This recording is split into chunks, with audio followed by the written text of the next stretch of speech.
Colin has indicated we're live. All right.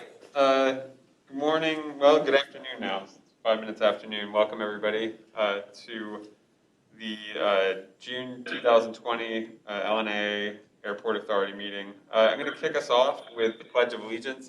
So that put the flag on screen for you. We've got it in person here. So I pledge allegiance to the flag of the United States of America, to the republic For which it stands, one nation, under And to the God, republic for which it indivisible, stands, one nation under God, for all. indivisible, justice for all. Great job, everyone. Boy, was that a mess. We won't be forming a Like band the Rolling anytime Stones soon. when they played it. They did that virtually. It was amazing. Just get everybody to silently do it for the next time. We'll mute everybody else. Great. So Matt, do you want to kick us off with a roll call? Sure, Mr. Chairman. All right, Brian Dames, I'm here. Chuck Dicon, Present. Mike Dowd, Here. Frank Facciano, Present? Glenn Geisinger, Present. John Hayes, Present. Ron Heckman, Larry Hemberger, Present. Jeff Matskin, Wouldn't miss it. Glenn Reedman, Present. Ted Rosenberger, I'm here. Mike Sturshik, I'm here. Matt Turk, Here. Chris Worley,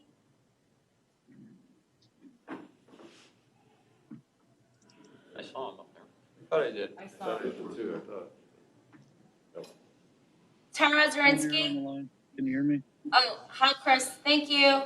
So Chris Worley's present, and Tara Zirinsky. All right, we have a quorum. Excellent. Glad everybody's here. I wish everybody were here in the room, but I'm glad to see you guys all on Zoom. And I put my camera on screen to just try to give you guys a sense of what's happening in the room. I'll probably turn it around when we have a speaker so that you all on Zoom can see who's speaking. I think it makes it a little more easy to follow. Anyway, we've got one comment, I think, and Tara's going to read that into the record. Or Tara, Sylvette is going to read that into the record for us. Sorry, Sylvette. That's okay. Thanks. Okay, we do have one comment from Charles A. Smith, and his question is, how did the federal government determine how much each airport received under the CARES Act related to the coronavirus?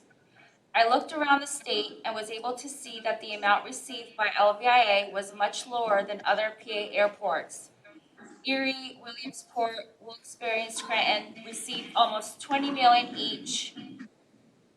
What was the basis, as LVIA has as much passenger usage as all three of them combined?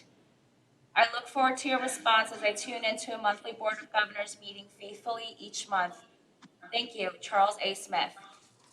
Charles, we're glad you're here. That is a question that I think Tom's probably best suited to answer. So, Sure, Tom, can you help us out? sure. I will do my best. So, yeah, the story behind the $10 billion set aside for airport funding basically provided $7.4 billion of that amount for airports, and it was allocated via formula. And Congress and the FAA wrote the legislation to effectively give an edge to smaller airports, in that 50% of the funds under that CARES Act were allocated based on each airport's 2018 enplanements, calendar year enplanements, as a percentage of the total enplanements at all airports. The other 50% was allocated based on debt service for airports. So it was skewed in a sense for smaller airports with zero debt service. So in this particular case, you're correct. Airports who may have been substantially smaller in size, when we look at the 8 commercial service airports in Pennsylvania, an airport like Lehigh Valley with 2018 enplanements at 376,000 received approximately $6.2 million Meanwhile, Johnstown, Cambria, with just 4,000 enplanements in 2018, got 5 million.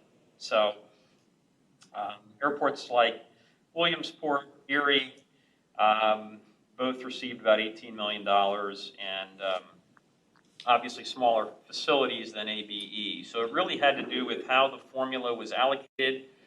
Unfortunately, I think they recognized after the fact that there were some disparities created in that debt service formula, but it was a little bit late for them to make any adjustments, and it really did skew for small airports in some cases with minimal debt service and not much in terms of capital projects. So at this point, the 6.2 is what it is. The funding is what it is.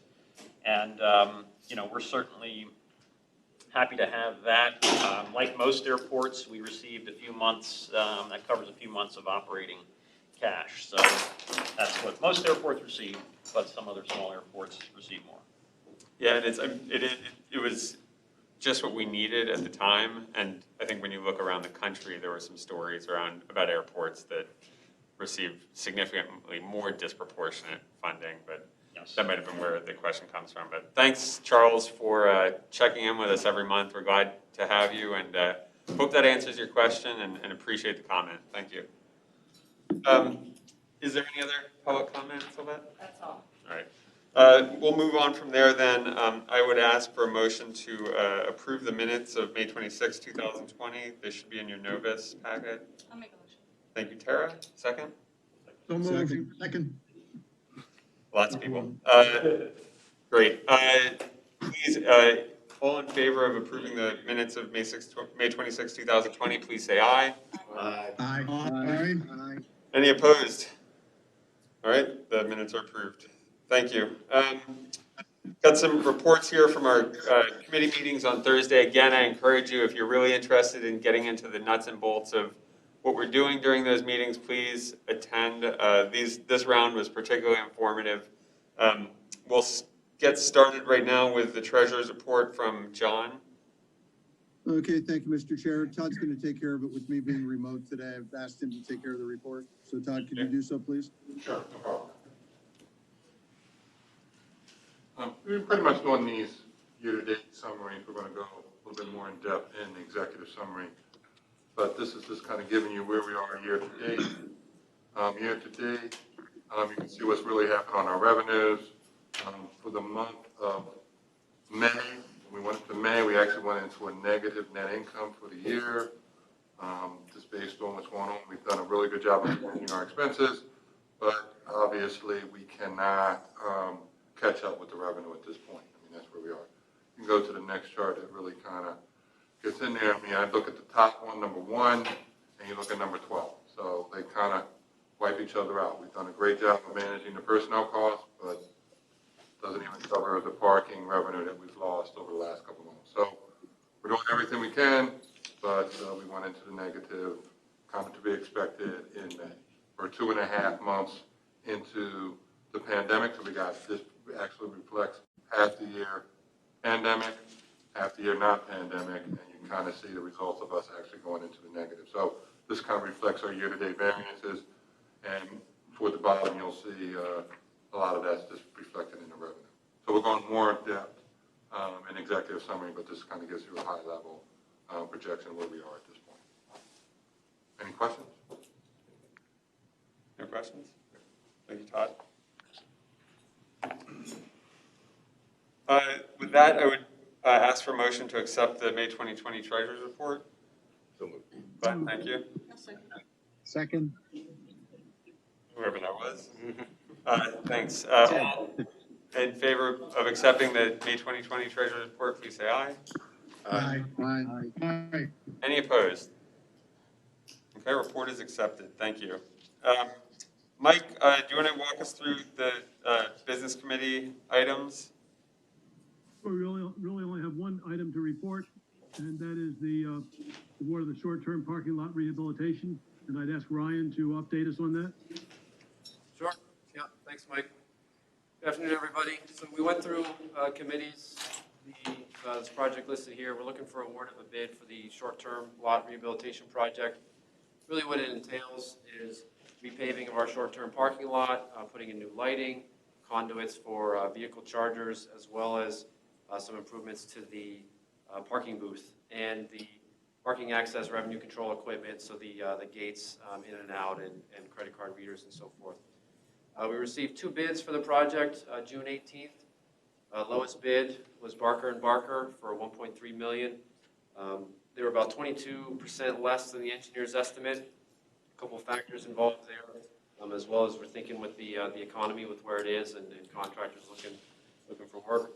Barker & Barker, we've had a lot of success with in the past. They were one of our on-call contractors that we've been using for the last 3 years, and did some other numerous projects for us. We did include $200,000 in project contingencies in this as well, as we've been doing. Again, always good to note, it's a Bureau of Aviation grant funded project, so it's a 50-50 match, $700,000 to go to the project as well. As I mentioned with the parks equipment, or the parking access and revenue control, we're currently in conversations with Distigna, or the manufacturer, to upgrade some of our equipment, looking at the contactless payment, the proximity card readers, the Apple Pay, all those things that are even more prevalent now, as we're all aware of. So working with that in terms of what options we can include. It's a very scalable platform. So similar to what we did with the office renovations, we're looking for a $400,000 not to exceed number as part of the equipment. As well, that also includes some of the vehicle charging stations that we're also looking at, putting in five dual port units in there as well. So working through that in the CoStar's cooperative purchasing program to be included. Scroll down a little so that please. Again, kind of mentioned what Barker & Barker's been doing. The other big thing to note is we've actually seeing about a 10 to 15% cost savings by doing the work now in one phase with the reduction in the parking traffic. It's actually advantageous to get in there and do the renovations now, whereas prior to, we would have had to break it out into 2 or 3 phases just because of how full the lot was. So if you've been here, you've seen the you've seen the barricades have already been moved for the area we're looking to do. But again, we're looking for approval for Barker & Barker, 1.342 million, and then the 400,000 not to exceed for the equipment and the charging stations.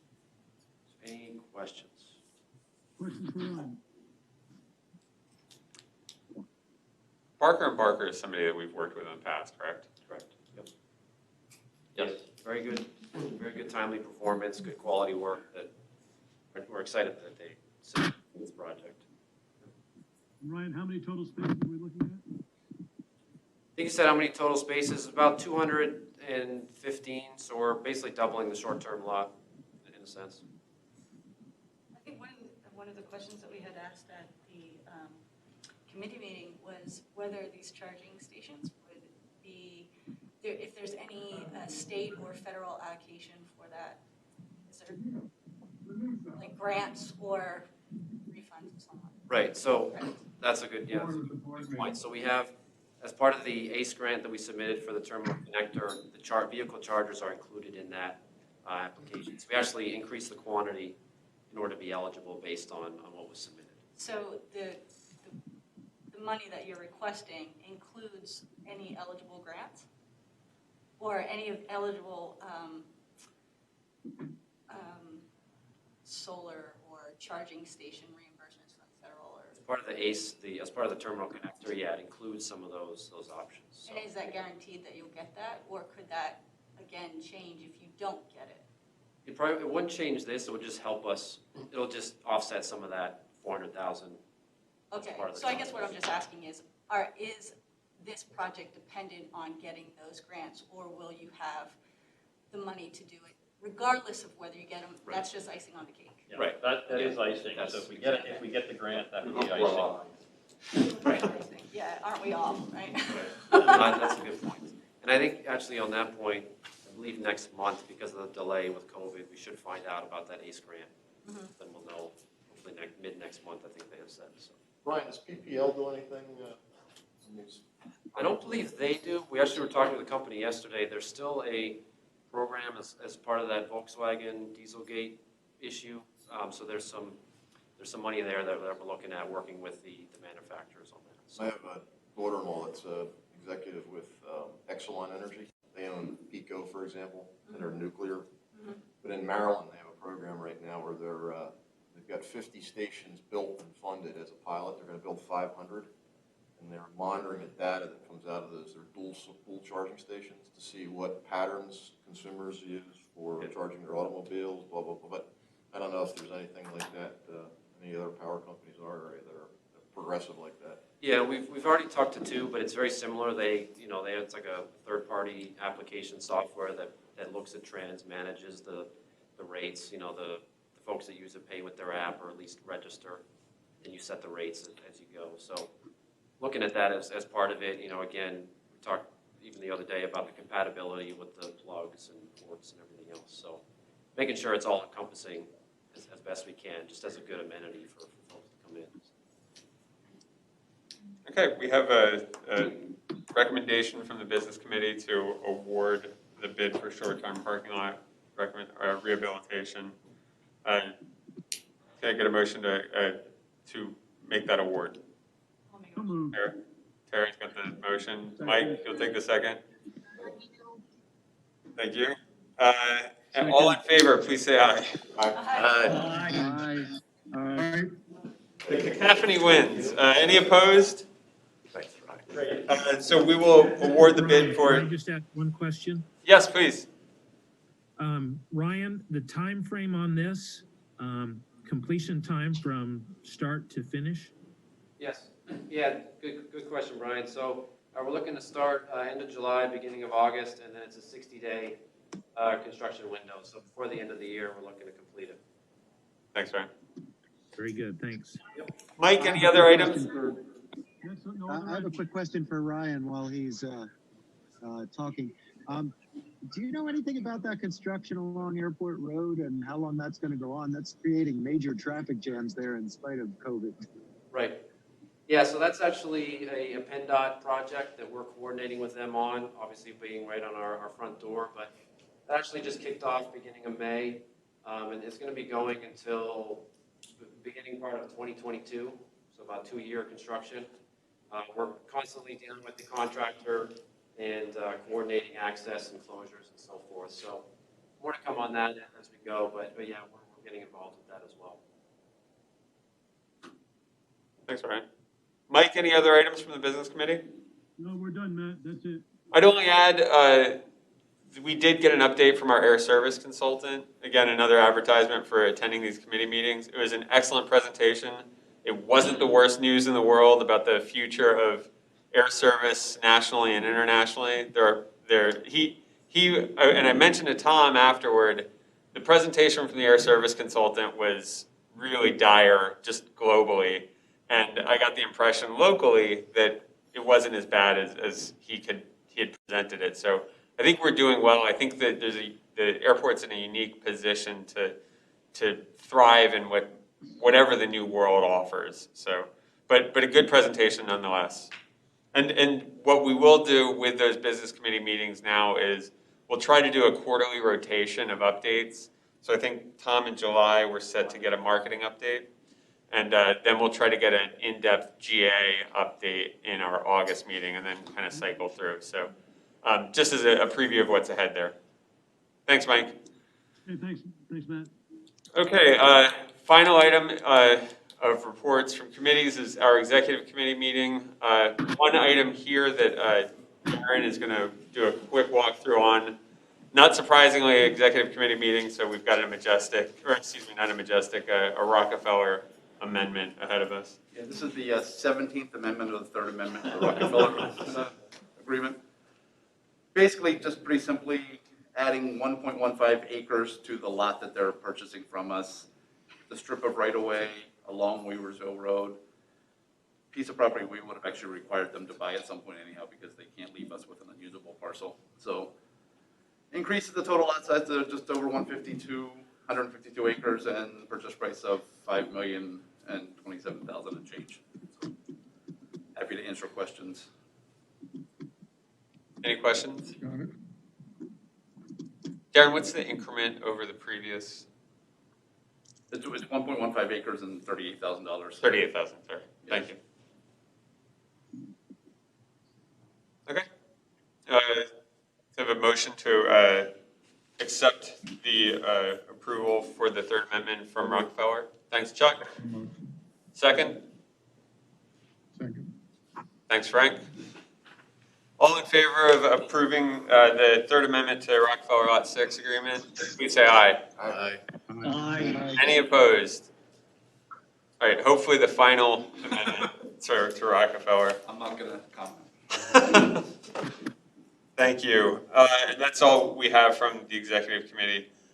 Tom, do you want to give us the executive director's report? Sure, happy to do that, Mr. Chair.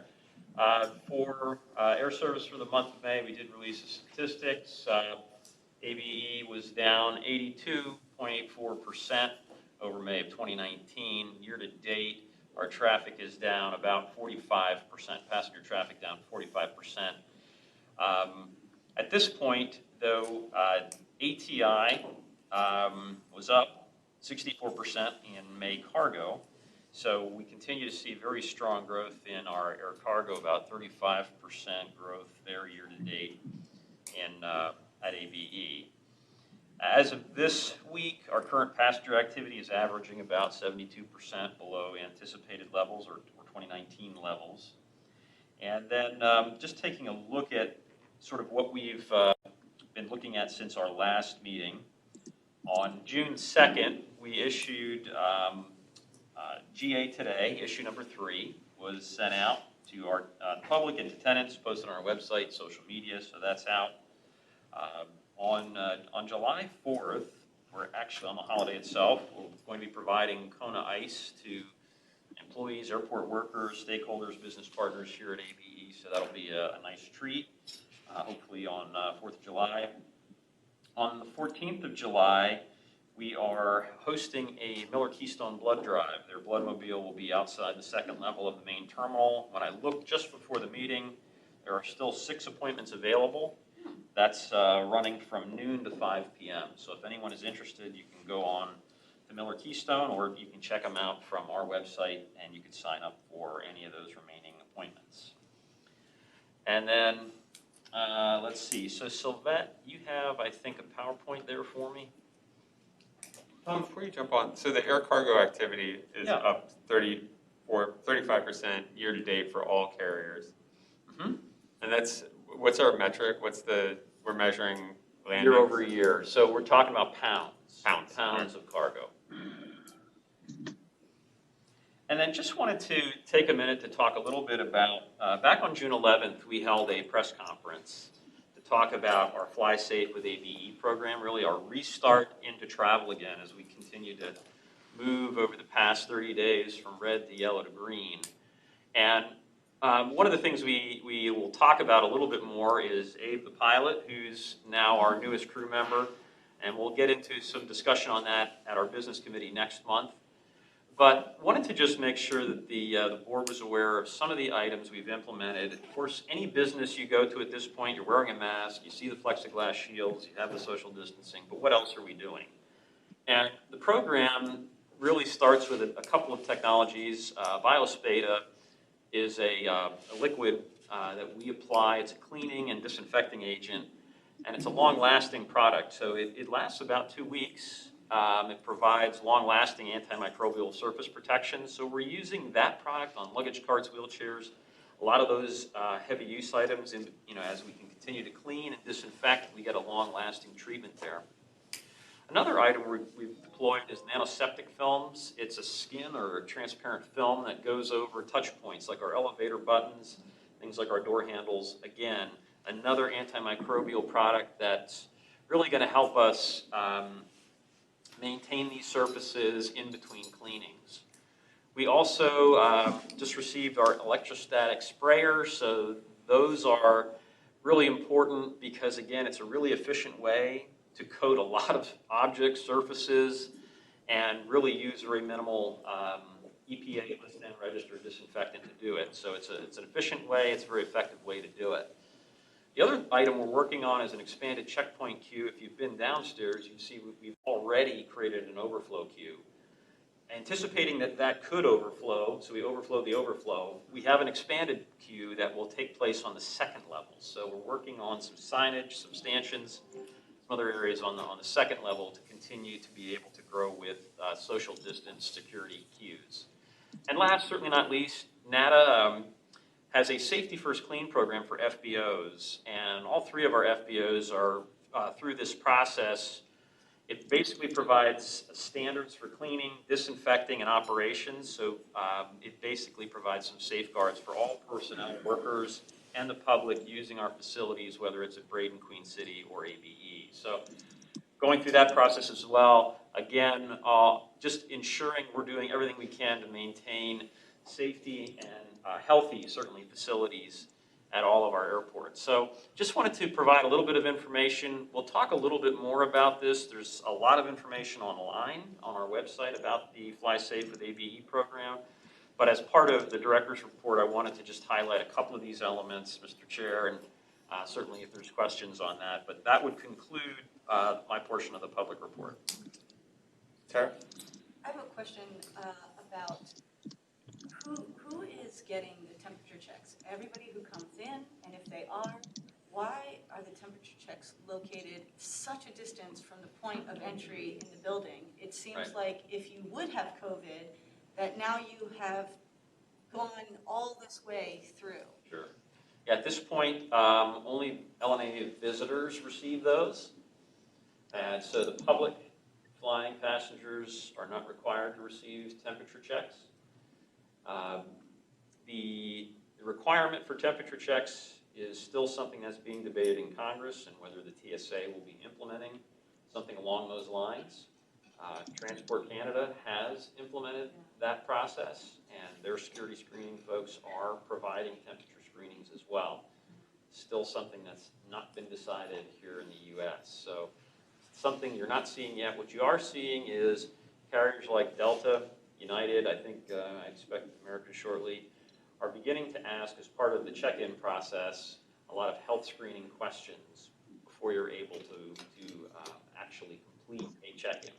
So you have to clear a health screening check before you can complete your check-in process. So that's really, I think, kind of the next iteration of where we're headed until, from a federal level, the temperature screenings would be determined or So it has to be determined at the federal level. It can't be something that we voluntarily say, we're going to implement this, and is there a reason why we can't implement it? Sure. So for us, as a business, we absolutely provide temperature screenings for visitors, guests. The challenge for us is because the customer is not typically ours, it's typically an air carrier customer. If that person does not pass the temperature check, there could be a challenge with the carrier in terms of who's responsible for rebooking, payment of travel expenses, and so forth, if we are inserted into that process. Right. So not everybody has collectively agreed that all outbound flights from their airport would have this, so we don't have any unified procedure, so we can't implement it. Yes. In any And way. now the good news is, what I will say, just from a health and safety perspective, is starting on Thursday, the 2nd, Allegiant is now going to require masks for passengers on all their flights, passengers, flight crew members. So the nice thing about that occurring as well, even though they've recommended for some time, is that all carriers now have a mask requirement on board. So domestically, when you're flying, at least we see consistency by the carriers. But again, the FAA had indicated they were not going to institute a requirement for masks. So it was done individually by carriers, and in some cases by airports. There are airports that do not require masks. Yeah, because that was going to be my follow-up question, is how much pushback have you received from people flying who either don't want to wear a mask or can't wear a mask? Sure. And there are some. I think one of the things that was helpful for us is the FAA, through FEMA, donated masks to commercial service airports. So we did receive approximately 45,000 cloth masks. And what we're able to do is provide those to customers, guests arriving at the facility that maybe forgotten, don't have a mask. So at least it gives us an opportunity to step in and provide one for the time being. And especially as these requirements for carriers or airports are changing and coming online, people are getting back to flying. It's something new. It's starting to become a little bit more common, so people, I think, are showing up to facilities, whether they're going shopping or what have you, with a mask. It's a little bit more apparent, but we encourage people to check out the carrier's website, certainly our website, for a lot of good information. They can check Flying Safe with ABE, and provides a lot of great information about, if you're flying through our facility, what those different requirements are going to be. Right. I think just wanna Tara say, I've heard like a bazillion commercials now about Abe, flying with Abe, so good on you for that. Yeah. I think Tara makes an interesting point related to the depth of how far somebody can enter into the airport before that first check. And obviously, we're not requiring everyone who enters the facility to wear a mask, but there's a point at which we are. Okay, well, I saw somebody checking in today with no mask on. As I mentioned, it's still an educational process. Yeah, it's going to be for a while, I think. Yeah.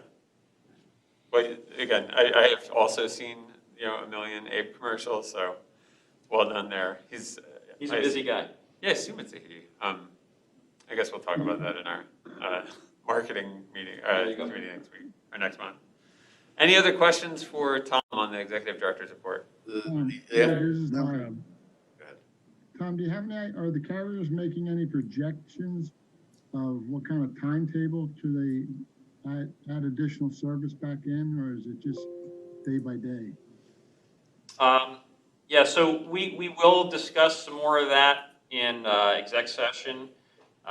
We could talk in detail there, but at this point, Larry, the carriers are publishing schedules. They're publishing the July schedule. We already see August in many cases uploaded, and we see seats coming back, which again is encouraging.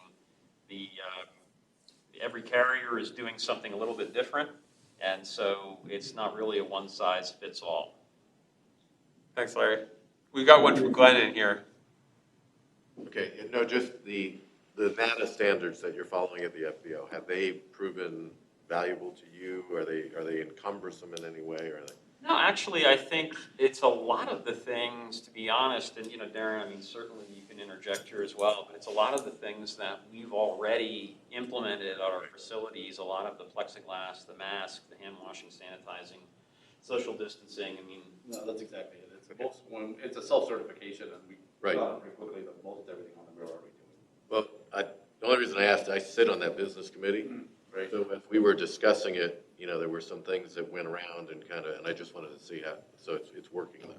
I think it's working well, but it's great because again, in our state, Department of Health issued a lot of specific requirements for businesses. They didn't apply to airports, but we certainly adopted many of those. Right. And I think, every state's going to be a little bit different with what they've required, but I think it really standardizes. Again, one of the things we're looking from the industry is standardization across the board, so people have some level of comfort about what's being provided at a facility. Okay. Thanks, Glenn. Without any other questions, I would thank Tom then for that executive director's report and ask Judge Friedberg to provide us with a solicitor's report. I have a matter that I'd like to discuss with the board in executive session. It relates to a possible litigation matter relating to construction. Okay, thank you, Judge. Does anyone have any new business for the authority? I have one small item that I wanted to mention that is consistent with a finding of or a ruling of the Supreme Court related to non-discrimination in our contracts.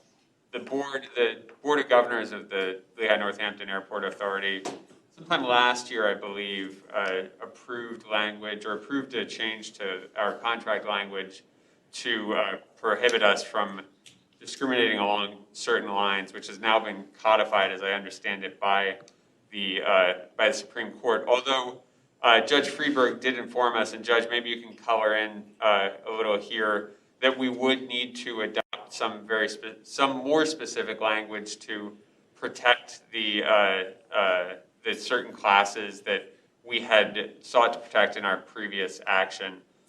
Judge, could you provide a little more clarity on that for me? Sure. The decision, the Bostock decision was handed down about a week ago, and that was a decision under the Civil Rights Act of 1964, the employment discrimination section, and it held that the term sex, as used in that statute, covered homosexuality and transgender status. It's an important decision, but it is not a decision that resolves all issues in every context. It doesn't apply, for instance, to public accommodations because the term sex is not included in the public accommodations section of the statute. And also, because it wasn't a constitutional decision, it was a statutory interpretation decision, it doesn't bind state courts when they're evaluating state statutes.